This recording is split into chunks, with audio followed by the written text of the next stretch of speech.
The Ugly Duckling. Beneath the branches of some burdock bushes, on the bank of a winding creek, sat an old duck on her nest hatching her young ones. By and by, one egg cracked and then another. Chick, chick, chick, was heard as the little heads peeped out of the shells to be greeted with the quack, quack of the old mother duck. "Are you all here, my dears?" she asked as she arose from her nest. No, there lay the largest egg of all unhatched, and she sat down again on the egg just as an old duck waddled up to call on her. "How are you getting along?" she said. "They are all hatched but one, and it is so big it will not break," she replied. "Depend on it," said her visitor.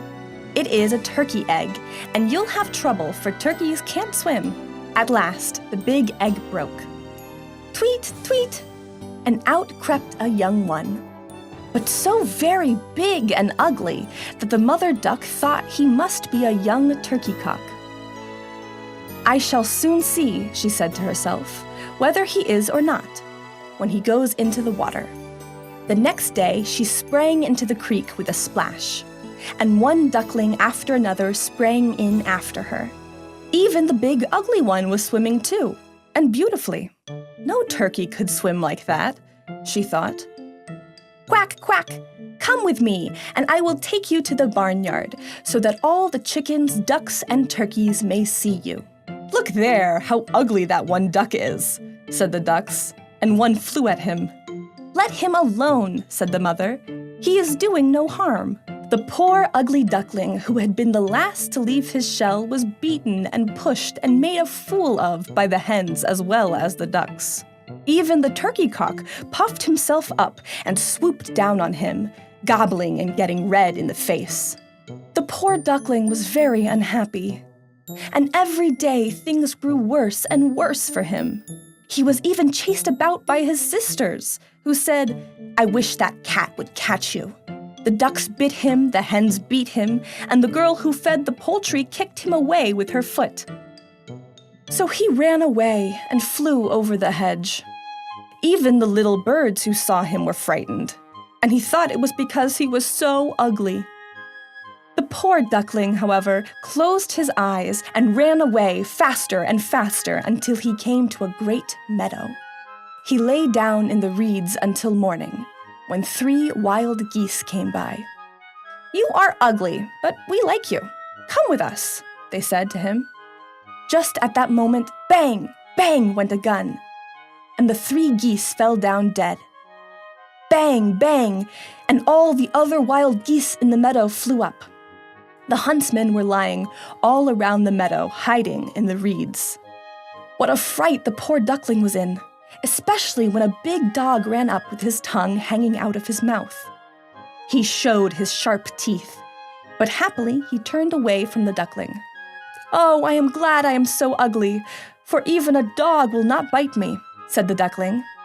And he lay still until the bullets of the huntsmen no more whistled through the reeds, and then hurried away as fast as he could. In the evening, he reached a little hut all tumbled down and dirty. He crept through the half-open door into a dark little room where an old woman sat. She lived here alone with her tomcat and pet hen. The cat she called her little son. He purred and put up his back if you rubbed him from his head to his tail, but sparks flew if you rubbed him the other way. The hen had short legs, so they called her Chickling Shortlegs. In the morning, when they saw the duckling, Tom began to purr and the hen to cluck. "What is the matter?" said the woman, for she could not see well and thought the duckling was a fat duck that had lost her way. "Oh, that is a fine catch," said she when Tom told her. "Now we can have all the duck eggs we want to eat." The duckling, for so they thought he was, stayed all winter with the old woman and her cat and hen. But one fine day in springtime, longing for a nice swim in the water, he went down to the brook and swam far away from the home of the old woman and her pets. But in the autumn, when it grew very cold, the poor duckling had a bad time. One morning, he saw a flock of beautiful swans come out of a thicket nearby. and a feeling came over the poor ugly duckling that he loved those beautiful birds as he had never loved anything before. Ah, how he longed to go with them! But he felt ashamed even to let them see how ugly he was.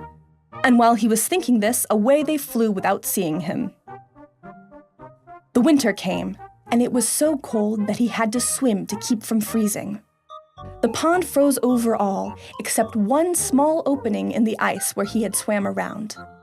But this grew smaller and smaller, and finally the duckling was frozen fast in the ice. And there the next morning a man found him and carried him home. The children wanted to play with him, but the duckling thought they were going to hurt him, and in his terror he jumped right into the milk pail. The farmer's wife clapped her hands, and the children laughed and screamed and knocked each other down trying to catch him. The duckling flew out of the open door. He had a bad time after that all winter long, and how he lived through the cold winter nobody knows. At last, the warm spring came, and much to his surprise, the duckling found that his wings were so strong that he could fly swiftly through the air with ease. One day, he flew into a beautiful large garden. There, swimming around the lake, he saw the graceful white swans he had seen before, and whom he loved so much. He was very sad, though, when he saw these beautiful creatures, for he thought of himself as very ugly. Better be killed by them, he thought, than be beaten by ducks, hens, women, and children.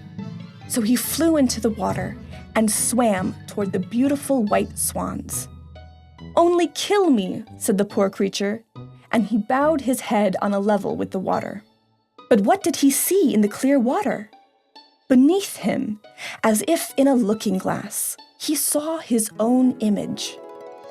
No longer was he a dark, gray, ugly bird.